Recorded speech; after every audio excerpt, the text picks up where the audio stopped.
दोस्तों, आज रीजनिंग का अगला पॉइंट देखेंगे, त्रिभुजों की संख्या ज्ञात करना। अगर त्रिभुजों की संख्या हमें ज्ञात करनी है तो पहले इसकी सामान्य जानकारियां, त्रिभुज क्या है इसके बारे में हमें ज्ञात होना चाहिए। जैसे यहां पर देखो, त्रिभुज का जो प्रतीक चिन्ह है वो ये है, जिसमें तीन भुजाएं हो,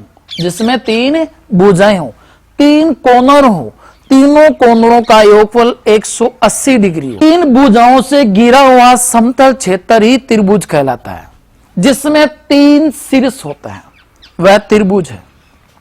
अगर हमें त्रिभुजों की संख्या ज्ञात करनी होगी तो हम आसानी से इसको समझ सकते हैं। मैं आपको 100 ट्रिक्स बता रहा हूं, इसको सही तरीके से अगर आपने समझ लिया तो प्रत्येक त्रिभुजों की संख्या आप आसानी से ज्ञात कर सकते हैं। देखो, त्रिभुजों की जो पहली स्टेप लेते हैं, यदि कोई सिर्फ त्रिभुज हो और उसको खंडों में विभाजित कर दें तो त्रिभुजों की जो संख्या होगी वह खंडों में जो विभाजित है उनकी संख्याओं का योगफल ही उसका आंसर होगा। जैसे हमारे पास ये त्रिभुज है, यदि इसको मैं एक रेखा खींचिए तो ये दो खंडों में विभाजित हो गए। इसको एक विविधि पूर्वक अगर निकालें तो यहां पर देखिए ए, बी, सी और डी से मैंने कर दिया। यहां पर त्रिभुजों की अगर संख्या निकालें तो देखो यहां पर पहला ए, बी और सी, यहां पर पहला जो त्रिभुज बना ए, बी और सी मिलकर एक त्रिभुज का निर्माण करते हैं। फिर यहां से अगला त्रिभुज जो बनेगा ए, बी और डी, यहां से ए, बी और डी इन दोनों को रेखाओं को मिलाकर बन रहा है। फिर यहां तीसरा जो बनेगा वो ए, डी, सी, यहां से ए, डी और सी मिलकर बनते हैं। तो इसमें त्रिभुजों की संख्या कितनी हुई? 3 होती है। लेकिन दोस्तों इसमें थोड़ा समय ज्यादा लग जाएगा, इसलिए मैं इसको एक थोड़ा सा शॉर्ट ट्रिक्स के माध्यम से भी आप भी हल कर सकते हैं। जैसे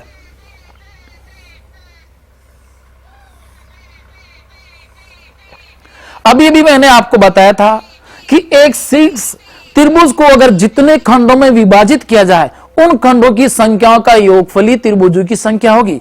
तो यहां पर देखो एक और दो खंडों में विभाजित है, तो इन्हीं संख्याओं का योगफल कर दीजिए। 1 + 2 = 3। इसमें त्रिभुजों की संख्या कितनी हुई? 3 होती है। तो इस प्रकार से हम आसानी से निकाल सकते हैं।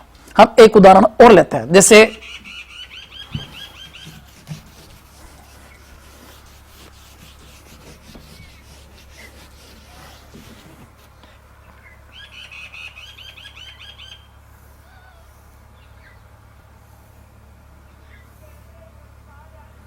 देखो दोस्तों, यहां पर हमारे पास ही है, अगर इस त्रिभुज को अलग अलग खंडों में विभाजित किया गया तो यहां से हम कह सकते हैं 1, 2 और 3, इसको 3 खंडों में विभाजित कर दिया गया। तो त्रिभुजों की अगर संख्या ज्ञात करनी हो तो इन खंडों की संख्या 1 + 2 + 3 बराबर देखें तो कितने हो गए? 6। इसमें त्रिभुजों की संख्या कितनी होती है? 6 होती है। तो हम इनको बहुत ही सरल तरीके से ज्ञात कर सकते हैं। लेकिन अगर इसको हमने अक्षरों की संख्या देके निकालें तो इसमें समय काफी ज्यादा लग जाए, इसलिए हमेशा याद रखना जितने खंडों की संख्या हो उन खंडों की संख्याओं का योगफल ही त्रिभुजों की संख्या ज्ञात कर सकता है। जैसे मान लीजिए यहां पर हम एक उदाहरण और लेते हैं।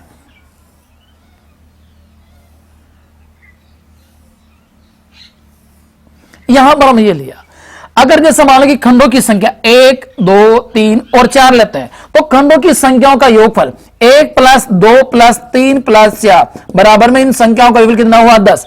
तो इसमें जो त्रिभुजों की संख्या होगी वो 10 होगी। तो इस प्रकार से इनमें ज्ञात कर सकते हैं।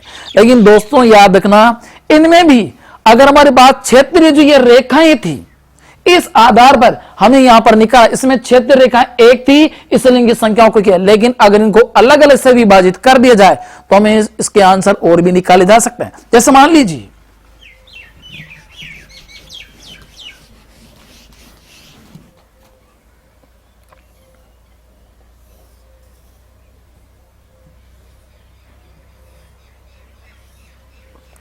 यहां से हम लेते हैं, इसको हमने 2 क्षेत्रीय रेखाओं में विभाजित कर दिया।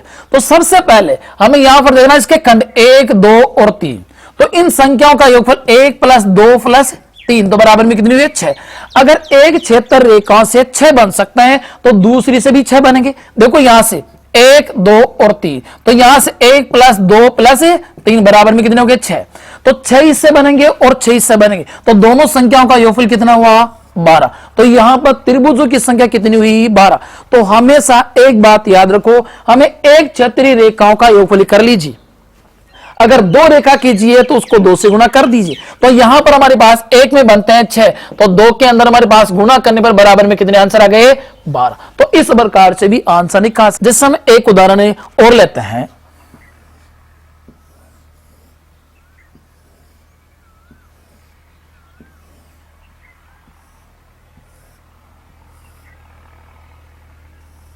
यहां पर देखो हमने अलग अलग क्षेत्र रेखाओं में इसको विभाजित किया है, लेकिन सबसे पहले हमें देखना होगा इसके खंडों को, हमारी संख्याओं का योगफल कितना होता है। तो देखो 1 2 3 और 4, तो यहां पर 1 प्लस 2 प्लस 3 प्लस 4 बराबर में कितने हो गए 10।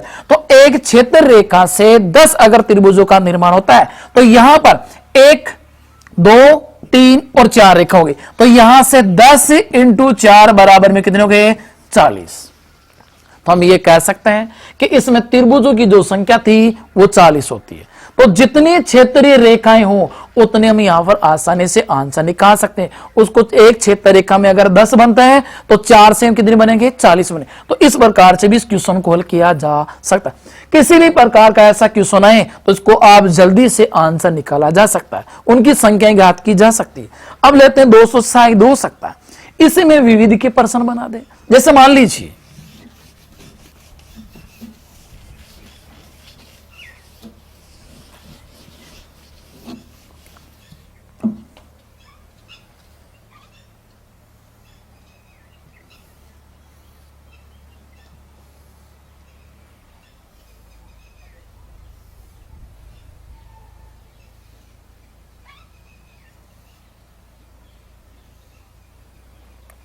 यहां से ऐसी रेखाएं खींच दी जाए, तो हमें गिनना होगा कि आकृतियां कैसे थी। तो देखो सबसे पहले विभाजित उन खंडों की संख्या ज्ञात करते हैं। तो यहां से 1 2 3 और 4, तो यहां पर हमारे पास अगली देखें तो 1 2 और 3, यहां पर देखें 1 2 और 3, यहां पर 1 2 और 3 देखते हैं।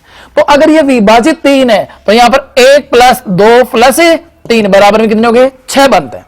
तो इस क्षेत्रीय जो रेखा थी 1 प्लस 2 प्लस 3 बराबर में कितने बने 6 हिस्से बन गए। इसमें भी 3 ही थे, तो यहां पर 1 प्लस 2 प्लस 3 बराबर में कितने बने 6।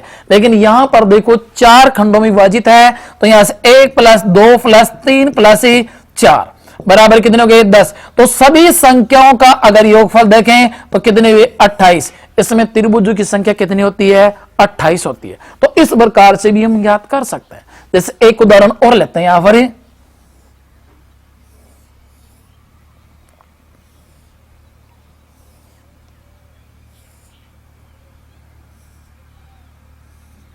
यहां से बनी है, तो इनके खंडों की संख्या 1 2 और 3 बनी। फिर आगे 1 2 और 1 3 बनी, यहां से 1 और 2, और यहां पर 1 और 2 बनती। तो यहां पर देखें 1 प्लस 2 बराबर कितने हो गए 3, यहां पर 1 प्लस 2 बराबर है 3। तो इस रेखा से देखें तो 1 प्लस 2 प्लस 3 बराबर कितने हो गए 6। अंतिम में अगर हमारे साथ देखें 1 प्लस 2 प्लस 3 प्लस बराबर कितने हो गए 6। तो सभी संख्याओं का अगर योगफल करें तो कितने हो गए 18। तो इसमें त्रिभुजों की संख्या कितनी होगी 18 होगी। तो इस प्रकार से भी हम इन क्वेश्चनों को आसानी से हल किया जा सकता है। अगला पैटर्न लेते हैं,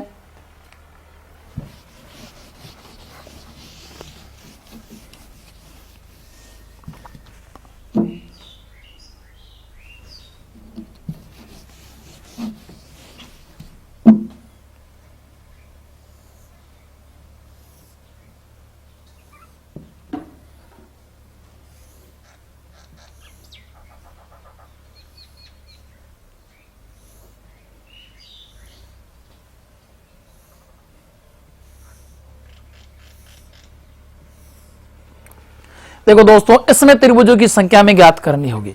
तो ये त्रिभुज वही था, सिर्फ इसको हमारे पास में दो एक साथ जोड़ दिए गए। तो यहां पर इस एक शीघ्र त्रिभुज था, इसको अलग अलग खंडों में विभाजित किया गया। तो इससे वही काम में लेते हैं, जैसे 1 2 3 और 4, यहां पर भी 1 2 3 और 4 अगर अलग अलग खंडों में विभाजित है तो इन खंडों की संख्याओं का योगफल देखते हैं। 1 प्लस 2 प्लस 3 प्लस 4 बराबर में कितने हो गए 10। अगर 10 यहां पर है तो इन्हीं भी संख्याओं का योगफल कितना हुआ 10। तो 10 इधर और 10 इधर, यानी कि 10 प्लस 10 बराबर में कितने हो गए 20। इसमें त्रिभुजों की संख्या कितनी हो गई 20। तो इस प्रकार से भी इसको हल किया जा सकता है। जैसे मान लीजिए यहां से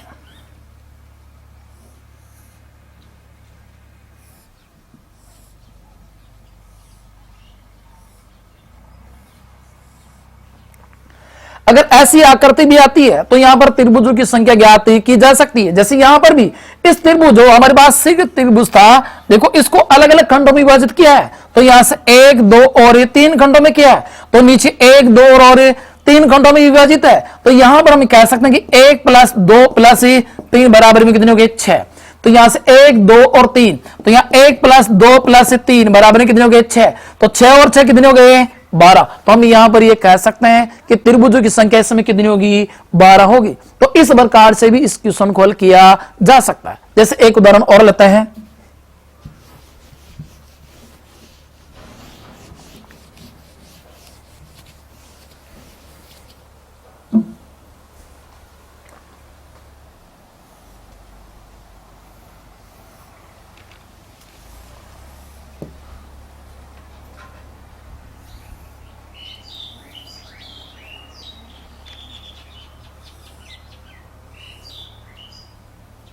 यहां से ऐसी आकृति ये वापस खंडों में विभाजित है। तो यहां पर देखो 1 2 और 3 खंडों में, यहां से 1 2 और 3 खंडों में विभाजित है। तो खंडों का योगफल अगर देखें तो यहां से 1 प्लस 2 प्लस 3 बराबर में कितने हो गए 6। यहां से 1 प्लस 2 प्लस 3 बराबर कितने हो गए 6। तो यहां से 6 प्लस 6 बराबर में कितने हो गए 12। तो ऐसी आकृति भी कभी आए तो यहां पर त्रिभुजों की संख्या आसानी से ज्ञात की जा सकती है। जैसे मान लीजिए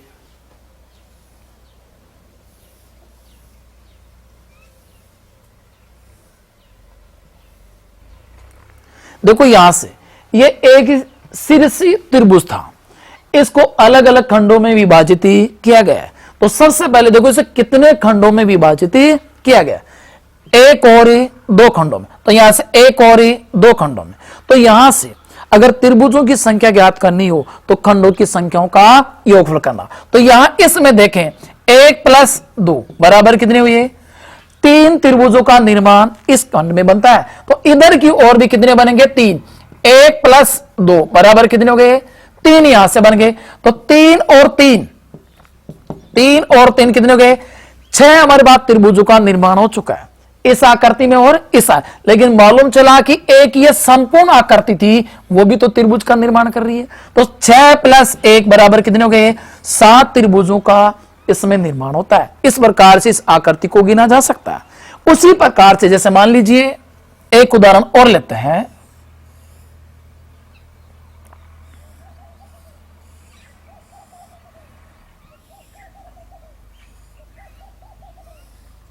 यहां से देखते हैं इसकी खंडों की संख्या, इसको अलग अलग विभाजित कर दिए गए। तो यहां पर पहला देखें 1 और 2, तो यहां से 1 और 2, यहां से 1 और 2 अलग अलग खंडों में किया है। तो इस खंडों की संख्या का योगफल अगर देखें 1 प्लस 2 बराबर कितनी हुई है 3।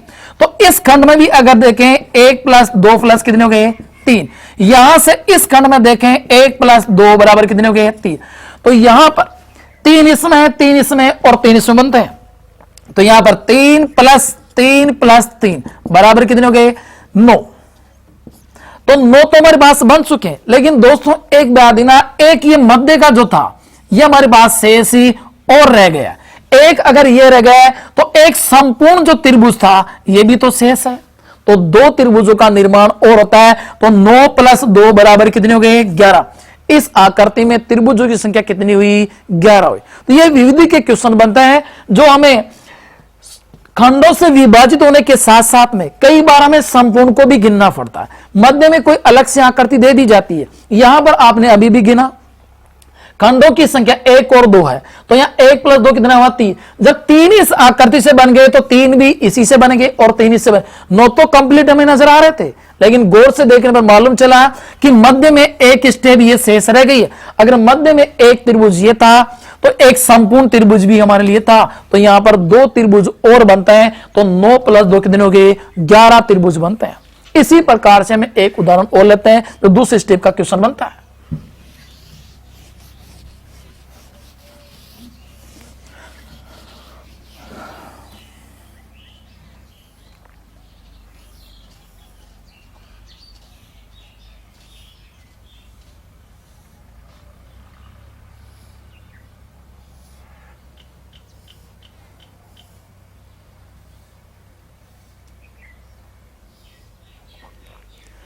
देखो यहां से क्वेश्चन निकालते हैं। इसके त्रिभुज को भी अलग अलग खंडों में विभाजित किया है। तो पहले वाली जो स्टेप थी वो अगर इसका प्रयोग किया जाए तो हम त्रिभुजों की संख्या आसानी से ज्ञात कर सकते हैं। जैसे दोस्तों 1, 2 और 3 खंडों में किया गया, यहां से 1, 2 और इसको 3 में 1, 2 और 3 खंडों में किया गया। तो यहां खंडों की संख्या अगर देखो 1 और 2 इसमें बनते हैं, तो यहां इस खंड में अगर देखें 1 + 2 + 3 बराबर कितने हो गए? 6 हो गए। तो इस आकृति से अगर देखें 1 + 2 + 3 बराबर कितनी है? 6। तो यहां से भी 1 + 2 + 3 बराबर कितनी हो गई? 6। यहां से ये जो मध्य वाली थी इसमें देखो 1 + 2 बराबर में कितनी हुई? 3 बन गए।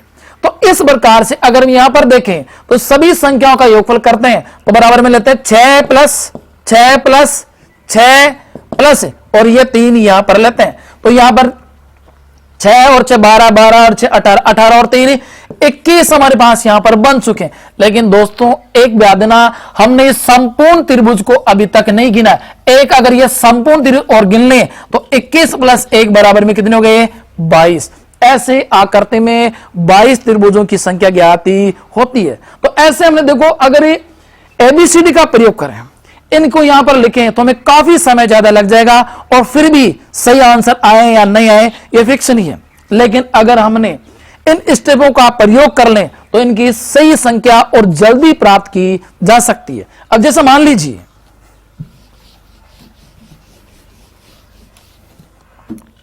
दोस्तों अगला पॉइंट देखते हैं, वर्ग व आयतों में त्रिभुजों की संख्या ज्ञात करना।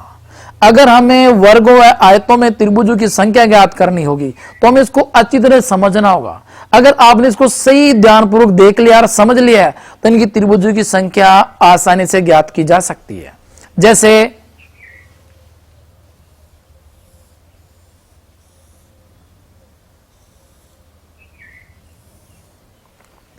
एक वर्ग था, इसको हमने अलग अलग खंडों में विभाजित कर दिया है। तो अलग अलग खंडों में विभाजित कर दिया है तो अगर इसको हम अक्षरों के माध्यम से हल करें, जैसे एक विविधि पूर्वक हल करते हैं A, B, C और D, यहां लिख देते हैं E। अब यहां त्रिभुजों की अगर संख्या निकालें तो देखो यहां से पहला त्रिभुज बना A, E और D, यहां से A, E और D बनता है। दूसरा यहां से निकालें कि D, E और C, D, E और C बनता है। तीसरा अगर निकालें यहां से तो C, E और B, C, E और B निकालते हैं। इसका अगला निकालते हैं B, A और E, B, E और A निकाल, ये 4 बन गए। लेकिन अगर हम इसको थोड़ा गौर से देखें तो देखो यहां से इसका अगला बनता है B, C और D, B, C और D, ये हमारे पास एक बना है। तो दूसरा यहां से बनेगा B, D और A, B, D और एक इधर बन गया, 2 यहां से बने। फिर अगला लेते हैं यहां से A, B और C, A, B और C यहां से एक बन गया। तो अगला बनेगा यहां से A, C और D, A, C और D बन गए। इस प्रकार से इसमें कुल त्रिभुजों की संख्या गिने तो 1, 2, 3, 4, 5, 6, 7 और 8, इसमें त्रिभुजों की संख्या कितनी हो गई? 8 हो गई। लेकिन दोस्तों इसमें समय बहुत ज्यादा लगता है। इसको हम और भी सरल तरीके से और जल्दी आंसर निकाल सकते हैं। जैसे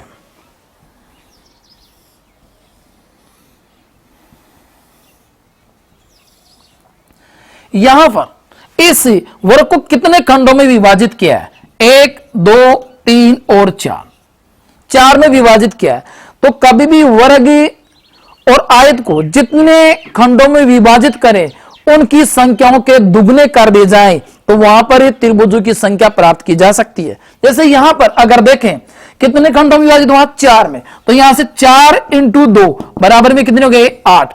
यानी कि इसमें 8 त्रिभुजों की संख्या थी। तो कभी भी अगर ऐसे खंड आए तो जितने भी खंड बने उसके दुगने कर दिए जाए तो वहां पर त्रिभुजों की संख्या प्राप्त की जा सकती है। जैसे एक उदाहरण और लेते हैं।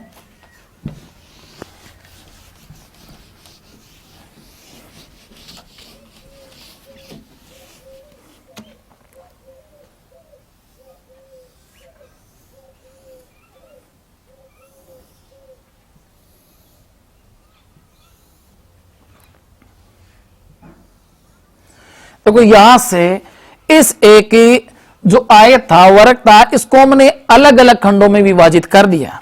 अब देखते हैं कि कितने खंडों में विभाजित किया है। यहां से 1 2 3 4 5 और 6, इसको 6 खंडों में हमने विभाजित कर दिया। तो यहां से हमने अभी भी बताया था कि जितने खंडों में विभाजित किया जाए उसके अगर दुगने कर दिया जाए तो उसमें त्रिभुजों की संख्या प्राप्त होती है। तो यहां से 6 इंटू 2 बराबर में कितने हो गए? 12। तो ऐसी आकृति में त्रिभुजों की जो संख्या होगी वो 12 प्राप्त की जा सकती है। तो इस प्रकार से हम बहुत जल्दी आंसर निकाल सकते हैं। लेकिन अगर इसको अक्षरों की संख्या देख के निकालें तो उसमें काफी समय ज्यादा लग जाएगा और शायद हो सकता है कि हमसे गलतियां भी हो सकती है। लेकिन इस नियम का अगर हम प्रयोग करें तो कभी गलत आंसर ही नहीं आएगा। जैसे एक उदाहरण और लेते हैं यहां पर।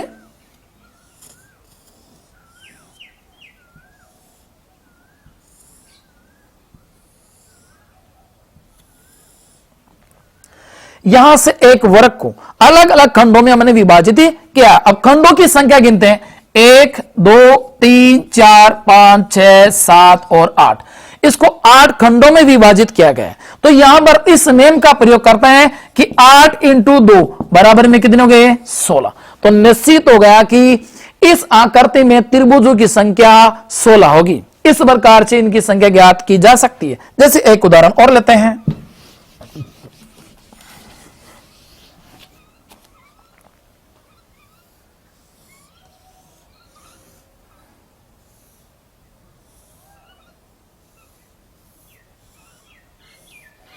इसमें अगर त्रिभुजों की संख्या ज्ञात करनी है तो सबसे पहले हमें उसी खंडों को विभाजित कितनी दिया है उनको गिनते हैं। देखो दोस्तों, यहां से 1 2 3 4 5 6 7 और 8, ये 8 खंडों में विभाजित है। अगर 8 खंडों में विभाजित है तो 8 इंटू 2 बराबर कितने हो गए? 16। इसमें 16 त्रिभुजों की संख्या थी। उसी प्रकार से जैसे मान लीजिए दूसरा उदाहरण लेते हैं। यहां पर ये लीजिए,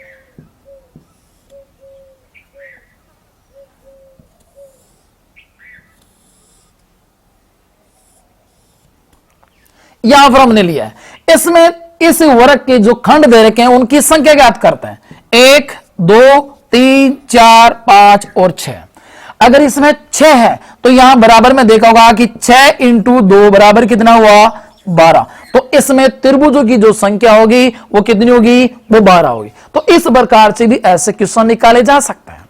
अब इसके जो विविध के प्रश्न बनते हैं, एक्स्ट्रा क्वेश्चन बनते हैं, है तो वर्ग और आयतों में ही, लेकिन शायद हो सकता है उनकी संख्या और जोड़ दी जाए तो उनको भी आसानी से ज्ञात कर सकते हैं। यानी कि हमें सिर्फ स्टेपों पर ही ध्यान देना है। जो हमने बताया कि इस प्रकार की स्टेप बनती है तो उसमें कितने त्रिभुजों की संख्या प्राप्त की जा सकती है। जैसे विविध के प्रश्न लेते हैं यहां पर।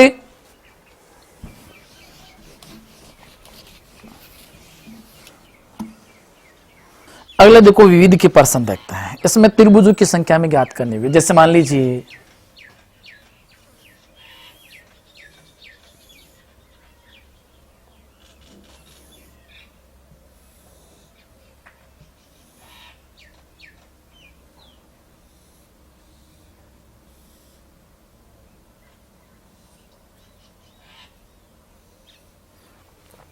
यहां से ऐसी आकृति दे दी जाए। अगर इसमें त्रिभुजों की संख्या हमें ज्ञात करनी होगी तो सबसे पहले देखो मध्य में एक हमें वर्ग नजर आ रहा है, उसमें खंडों की संख्या ज्ञात करते हैं। तो यहां से 1 2 3 4 5 और 6। अगर 6 खंडों में विभाजित है तो हमने अभी भी बताया था कि 6 अगर खंडों में विभाजित है तो उसके दुगने करने पर उसमें त्रिभुजों की संख्या प्राप्त होती है। तो यहां से हम ये कह सकते हैं कि 6 इंटू 2 बराबर में कितने हो गए? 12। अगर 12 इस आकृति से बन सकते हैं तो निश्चित है कि 12 यहां से भी बनेंगे। इसमें भी वही 6 खंड विभाजित होते हैं, 6 इंटू 2 बराबर कितने हो गए 12, और दोनों का योगफल कितना हुआ 24। तो ऐसी कभी आकृति आए तो उसमें त्रिभुजों की संख्या कितनी हुई 24 बनती है। हमें गौर से देखना होगा कि मध्य वाली जो स्टेप थी वो 6 खंडों में विभाजित है, तो 6 के मैंने 12 कर दी।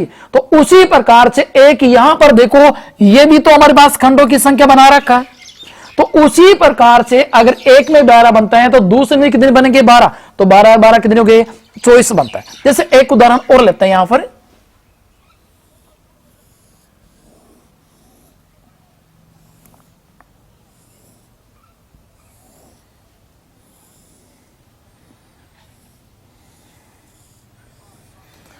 यहां से ऐसी आकृति बनी हुई, तो इसमें खंडों की संख्या में देखनी होगी। तो यहां से देखो मध्य वाला जो एक वर्ग नजर आ रहा है, इसमें खंडों की संख्या गिनते हैं 1 2 3 4 5 6 7 और 8 बनती है। तो आपको पिछला मैंने क्वेश्चन बताया था कि जितने खंडों में विभाजित हो उसके दुगने कर दिए जाए तो वहां त्रिभुजों की संख्या प्राप्त की जा सकती है। तो यहां से देखिए 8 बनता है, तो 8 इंटू 2 बराबर में कितने हो गए 16। अगर इस मध्य वाली से 16 बन सकता है तो बाहर वाली जो आकृति थी ये भी तो अलग अलग खंडों में विभाजित कर रखी है, तो यहां पर भी उतने ही खंडों में विभाजित है। तो 8 इंटू 2 बराबर कितने हो गए 16, और 16 और 16 कितने हो गए 32। यानी कि यहां पर हम ये कह सकते हैं कि इस आकृति में 32 त्रिभुजों की संख्या थी। तो इस प्रकार से भी इन संख्याओं को ज्ञात कर सकते। ये विविध के प्रकार के क्वेश्चन बनते हैं, अगर इनको गौर से देखें तो इनको आसानी से निकाला जा सकता है। जब इनको एबीसीडी का रूप देकर निकालें तो निकालना काफी मुश्किल हो जाता है। इसलिए इसको आसान बनाने के लिए आपके सामने हमने ऐसे ट्रिक्स का प्रयोग किया है जो आपको अच्छी तरह से समझ में आ सके। इसी प्रकार के और क्वेश्चन लेते हैं। जैसे मान लीजिए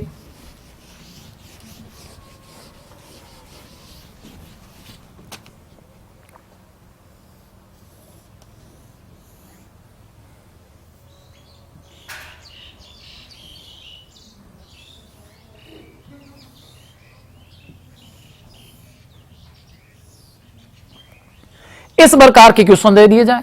अगर इस प्रकार के क्वेश्चन दे दिए गए तो हमें यह देखना होगा कि यहां से एक ये वर्ग नजर आ रहा है, इस वर्ग में खंडों की संख्या कितनी है। तो यहां से 1 2 3 4 5 6 7 और 8 है। अगर 8 खंडों की संख्या है तो यहां से 8 इंटू 2 बराबर कितने हो गए 16 त्रिभुजों की संख्या इस एक वर्ग से प्राप्त होती है। अब यहां से लेते हैं कि ऊपर वाली जो स्टेप ये नजर आ रही थी, तो हमने जो पहले की स्टेप थी उसका प्रयोग करते हैं। 1 और 1 2, तो यहां से क्वेश्चन मंगा कि 1 प्लस 2 बराबर कितने हो गए 3, यहां से बनकर आ गए। अगर 3 ये बन गए, लेकिन गौर से देखो दोस्तों, यहां से 1 और 2 को मिलाकर एक आकृति ये भी तो बनती है। 1 और 8 को मिलाकर देखो, यहां पर एक ये त्रिभुज बनता है। यहां से ये देखो एक त्रिभुज इधर बन गया तो एक त्रिभुज यहां से बन गया, तो यहां से कितने बने 2 त्रिभुजों की संख्या यहां से प्राप्त होती है। तो यहां कुल संख्याओं का योग निकालिए 16 प्लस 2 प्लस 3 प्लस बराबर में कितने हो गए 21 त्रिभुजों की संख्या प्राप्त की जा सकती है। बहुत ही जल्दी तरीके से हमने आसानी से निकाल दिया। उसी प्रकार से आप भी क्वेश्चन निकाल सकते हैं। जैसे एक उदाहरण और लेते हैं यहां पर,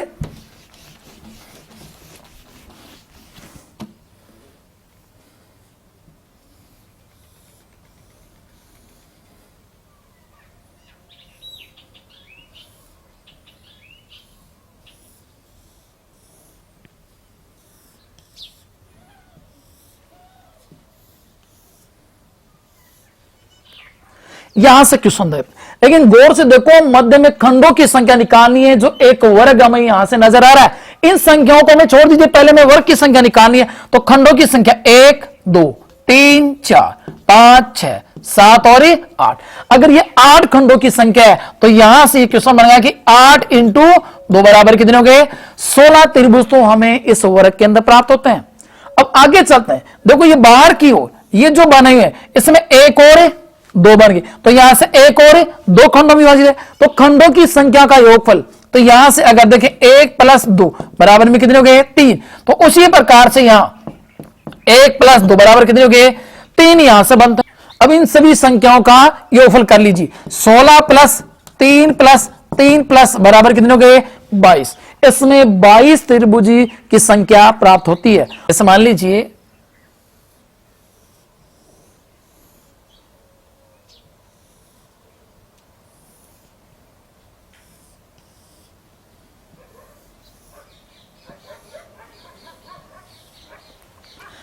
ऐसी आकृतियां हैं, तो सबसे पहले देखना होगा इस वर्ग को कितने खंडों में विभाजित किया गया है। तो यहां से देखो 1 2 3 और 4, जितने खंडों में विभाजित किया गया उसके हमें क्या करना होता है, दुगुना करना होता है। तो वहां पर क्या मिलता है, त्रिभुजों की संख्या।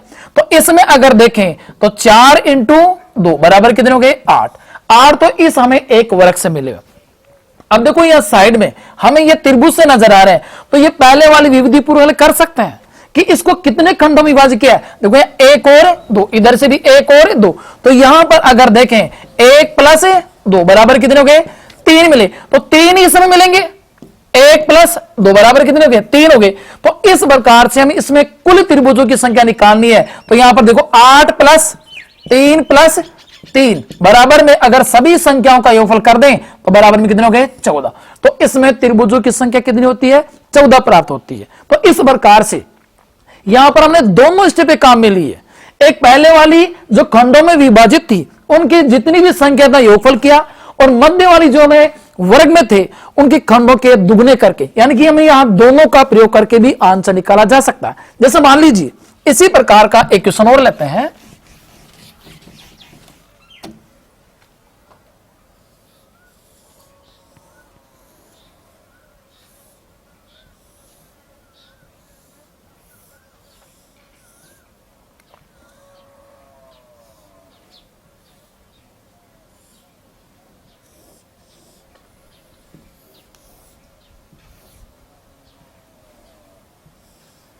यहां से क्वेश्चन निकालते, तो सबसे पहले देखो इनमें खंडों की विभाजित जो एक हमें यहां से देखो ये एक हमें वर्ग सा नजर आ रहा है, उसके खंडों की संख्या निकालते हैं 1 2 3 और 4।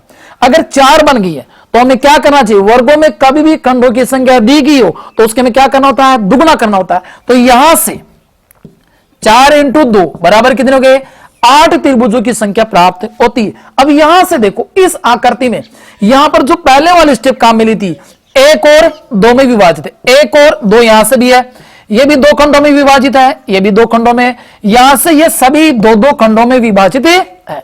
तो यहां इस स्टेप में अगर देखें खंडों में विभाजित है तो 1 प्लस 2 बराबर में कितने होंगे, 3 यहां से प्राप्त होते हैं। अगर 3 इससे मिलेंगे तो 3 ही यहां से प्राप्त होंगे, और 3 यहां से 1 2 1 प्लस 2 कितना, 3। तो यहां से भी कितने मिले, 3 मिल रहे हैं। तो यहां से भी कितने मिले, 3 मिल रहे हैं। इस आकृति से कितने मिले, 3 मिले, और यहां से कितने मिले, 3 मिले, यानी कि सभी आकृतियों से हमें 3-3 मिल रहे हैं। तो अगर इन सभी संख्याओं का योगफल कर लिया जाए तो यहां पर देखेंगे कि त्रिभुजों की संख्या प्राप्त होती है। तो यहां सबसे पहले लेते हैं 8 प्लस 3 प्लस 3 प्लस, यहां से 3 प्लस, यहां से ये 3 प्लस, यहां से हम ये लेते हैं 3 प्लस, फिर यहां पर लेते हैं 3 प्लस। अब इन सभी संख्याओं का अगर योगफल करें तो 8 और 3 11, 11 3 14, 14 17, 17 20, 20 और 3 23, 23 और 3 26। तो कुल त्रिभुजों की संख्या कितनी होती है, इसमें 26 प्राप्त होती है। तो इस प्रकार से भी ये क्वेश्चन ज्ञात कर सकते हैं।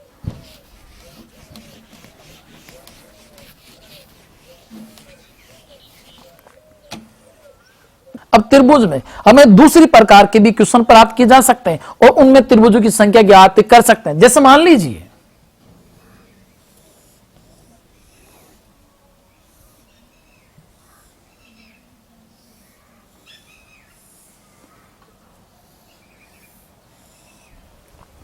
देखो ऐसी आकृति प्राप्त हो जाए और हमें त्रिभुजों की संख्या ज्ञात करनी हो तो सबसे पहले हमें एक वर्ग को बाहर निकाल लीजिए। इस वर्ग को अगर मैं देखो आकृति यहां पर बना लेता हूं,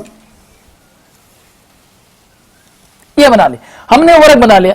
अब ये देखना होगा कि इस वर्ग में कितने खंडों की संख्या है। तो यहां पर देखो 1 2 3 और 4, अगर 4 खंड हो तो 4 के में क्या करना था, दुगना, क्योंकि वर्ग और आयत में जितने भी खंड हो अगर उनके दुगने करके योगफल कर दिया जाए तो वह त्रिभुजों की संख्या प्राप्त होती है। तो यहां पर 4 थे तो 4 इंटू 2 बराबर कितने हो गए, 8। इन संख्याओं जो त्रिभुज थी उनका योगफल कितना हुआ, 8 हुआ। अगर एक वर्ग में 8 त्रिभुजों की संख्या प्राप्त होती है तो दूसरे से भी कितनी होगी, 8 होगी। तो तीसरे से भी कितने मिलेंगे, 8 मिलेंगे। तो निश्चित होगा कि 8 16 और 24 त्रिभुजों की संख्या हमें प्राप्त हो चुकी है। अब यहां से देखो ये क्षेत्रीय जो रेखा खींची हुई है, इसको कितनी त्रिभुजों के संपर्क किए हुए, देखो यहां से दो दे रखा है, एक तो यहां से त्रिभुज बनता है, तो दूसरा यहां से ये बन गया।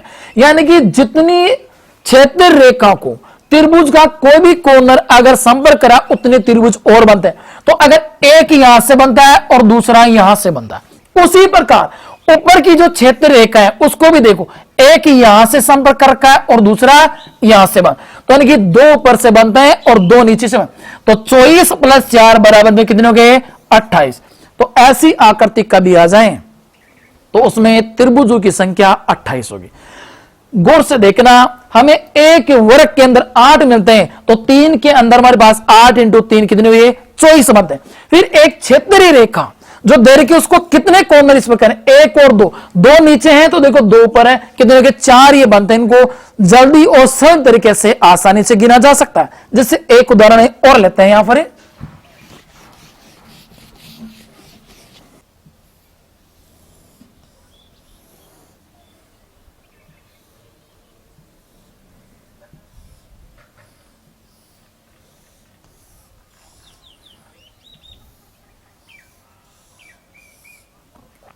यहां से मैंने लेते हैं।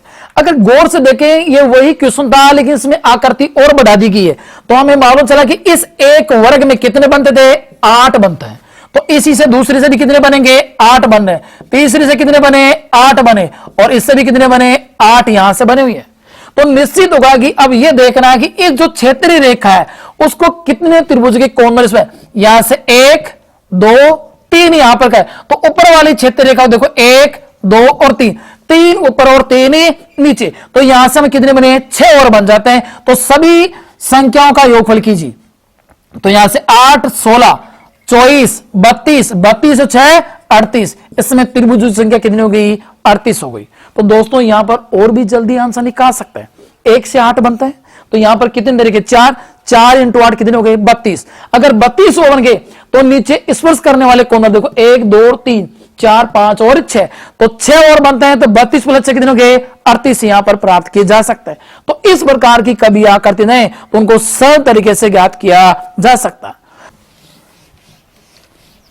देखो अगला क्वेश्चन, यदि अगर त्रिभुज दे रखा हो और त्रिभुज को ही अलग अलग खंडों में विभाजित कर रखा हो, तो वहां पर हमें त्रिभुजों को सरल तरीके से ज्ञात कर सकते हैं। एक शॉर्ट ट्रिक्स है, उससे हम आसानी से ज्ञात कर सकते हैं, जैसे हमने पहले ज्ञात किया था उसी प्रकार से हम यहां पर देखते हैं।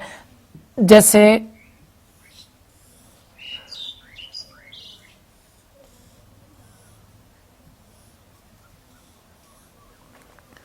इस प्रकार के क्वेश्चन परीक्षाओं में बहुत ज्यादा पूछा जाता है, लेकिन दोस्तों याद रखना, अगर ABCD का प्रयोग करके एक एक को निकालें तो उसमें काफी समय ज्यादा लग जाता है। लेकिन अगर इसको सरल तरीके से निकालना हो तो आसानी से भी निकाल सकते हैं। देखो एक क्षेत्रीय जो रेखा थी उसमें 1 2 और 3 त्रिभुज बन रहे हैं, तो नीचे वाली हमारे पास दे रखा है 1 2 और 3, इससे बनते हैं। साइड में दे रखा है क्षेत्रीय रेखा 1 2 और 3, इससे बनते हैं, यानी सभी से 3 3 बने।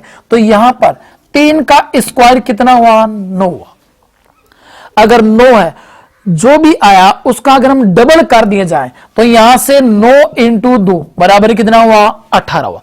18 में से -5 बराबर कितना हुआ 13, तो इसमें त्रिभुजों की संख्या कितनी होगी 13 होगी। तो कभी भी इस प्रकार के क्वेश्चन आ जाए तो उसमें हमेशा वर्ग करके उसको दुगना कर दिया जाता है और उसके बाद में 5 माइनस कर दिया जाए तो उनके सही आंसर प्राप्त किए जा सकते हैं। तो आपको जल्दी करना है, क्योंकि यहां से देखो 1 2 और 3 है, तो यहां 3 का स्क्वायर कितना हुआ 9 हुआ, तो 9 का डबल कितना 18, 18 में से अगर 5 के तो बचे कितने 13। इस प्रकार से आंसर प्राप्त किए जा सकते हैं। अगर यहां पर त्रिभुजों की संख्या देखो 1 2 और 3 दे रखी हो, तब 3 और 4 प्रकार के कभी क्वेश्चन आए तो उनमें 5 माइनस करके आंसर प्राप्त किए जा सकते हैं। जैसे एक उदाहरण और लेते हैं,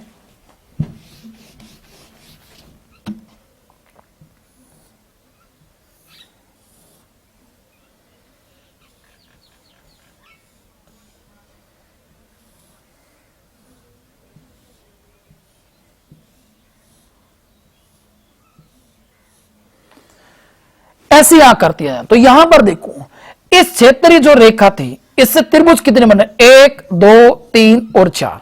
अगर 4 बन रहे हैं तो 4 स्क्वायर बराबर में कितना हुआ? 16। तो यहां 16 का डबल कर दो, 16 इंटू 2 बराबर कितना हुआ? 32। अगर 32 में से 5 के तो बचे कितने? 27। इस समय त्रिभुजों की संख्या कितनी होगी? 27। तो हम इनको आसानी से निकाल सकते हैं। यहां पर हमें मान लो कि एक क्षेत्रीय रेखा से 4 त्रिभुज बने तो 4 का स्क्वायर कितना? 16। 16 का डबल कितना हुआ?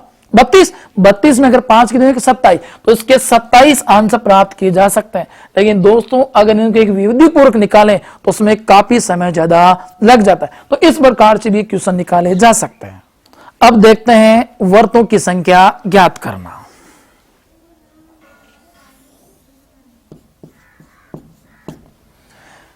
वर्त है क्या? देखो, वर्त एक केंद्र बिंदु से समान दूरी पर एक परिधि खींची गई हो जो 360 डिग्री कोण का निर्माण करता है, वह वर्त कहलाता है। देखो, वर्तों की संख्या कभी याद करें तो जितने भी हमारे पास वर्त बनेंगे उतनी ही संख्या रहेगी, कोई नई आकृति बनकर नहीं आती है। जैसे यहां पर देखो, यहां से एक गोलाकार, 2 3 और 4 वर्तों की संख्या प्राप्त होती है। यहां पर ये जो ये दोनों आपस में क्रॉस हो रहे हैं, कट रहे हैं, लेकिन मालूम चला कि ये वर्त नहीं हो सकता क्योंकि इनमें कोनर है, तो कभी नई आकृति बनकर नहीं आएगी। हमें जितने गोलाकार दे रखे हैं उतनी ही संख्या रहेगी। इसमें वर्तों की संख्या कितनी होती है? यहां पर 4 प्रकार की होती है। एक उदाहरण और लेते हैं। यहां पर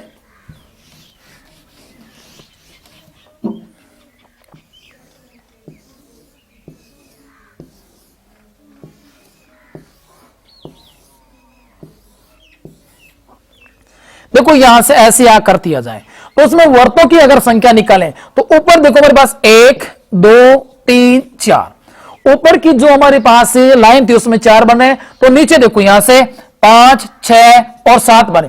अब नीचे की लाइन में देखिए 8 और 9, तो इसमें कुल वर्तों की संख्या कितनी होती है? 9। नई आकृति कभी इसमें बन नहीं पाएगी क्योंकि अगर बनती है तो उसमें कोण आता है और किसी भी कोण जो आता है वो वर्त कभी नहीं कहलाता है। तो इस प्रकार से इसमें कितने बन गए? 9 बन गए। ऐसे ही हम एक उदाहरण और लेते हैं।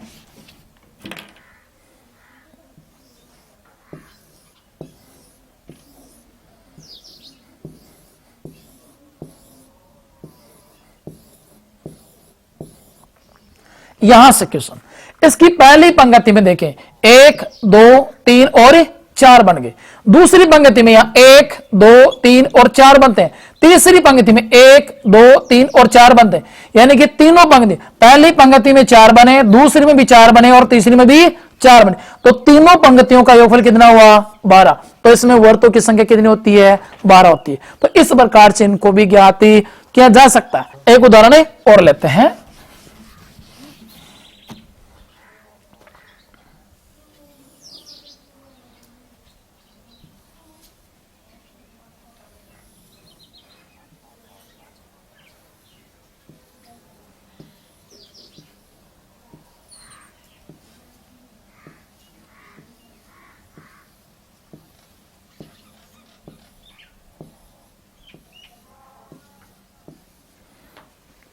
ऐसी आकृति बन, तो सबसे पहले देखो हमारे पास इसका जो बाहर का जो हमारे पास ये वर्त नजर आ उनकी संख्याओं की गिनना होगा। तो यहां से देखो 1 2 3 4 5 6 7 8 9 और 10, इस आकृति से कितने बने? 10 बन गए। दूसरी स्टेप अंदर की ओर लेते हैं, 1 2 3 4 5 6 और 7, इससे कितने बने? 7 ये बन गए। लेकिन दोस्तों याद रखना, एक ये संपूर्ण आकृति जो में नजर आ रही है, एक यहां से ये बन गया, दूसरा यहां से मध्य में देखो एक आकृति ये भी नजर आ रही है, एक ये बन गया, और एक मध्य में इन सभी के अंदर आ रहा है, एक ये बन गया। तो इसमें वर्तों की अगर संख्या निकालें तो सभी संख्याओं का योगफल कीजिए। 10 और 7 17, 17 और 3 20, इसमें वर्तों की संख्या कितनी होती है? 20 प्राप्त होती है। तो इसमें कोई नई आकृति नहीं बन पाई, जितने भी हमें ये गोलाकार जैसा नजर आए, ये वर्ग नजर आए, उतनी ही संख्या प्राप्त होती है। एक क्वेश्चन और लेते हैं यहां पर।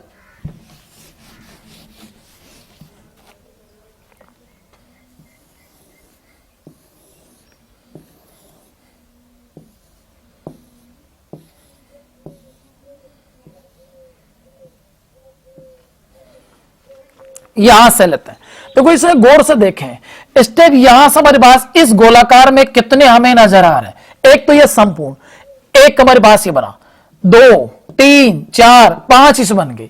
5 बनने के बाद में यहां से देखो इस गोलाकार में एक तो ये बना 6 7 1 8, और इसमें अगर देखें 8 रेख 9 9 रेख 10, इसमें कितने बनते हैं 10 बनते हैं। आप ये भी गिन सकते हैं 1 2 3 4 5 6 7, अगर 7 इनके मध्य में तो 3 देखो ये बड़े गोलाकार भी हमें यहां पर नजर आए, तो 7 + 3 बराबर में कितने हो गए 10, क्योंकि यहां पर कोई नई आकृति नहीं बनेगी। तो जितने भी गोलाकार दे रखे हैं वो सारे के सारे वर्त कहलाते हैं। तो इस प्रकार से दोस्तों इनकी वर्तों की संख्या भी प्राप्त की जा सकती है, जो बहुत ही सरल तरीका है।